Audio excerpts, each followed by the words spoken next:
Prompt ఇస్తాం.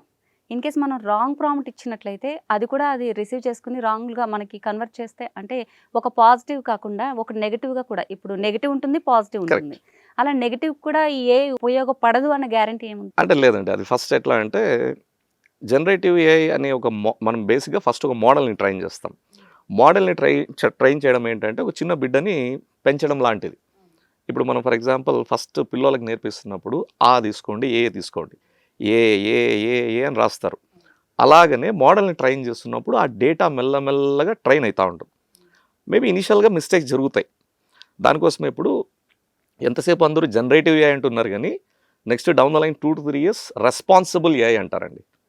So ఇప్పుడు మీరు అన్నట్టు అది నెగటివ్ అవన్నీ రాకుండా చూడడమే the objective of responsible AI to make sure this will work ethical AI అంటాము.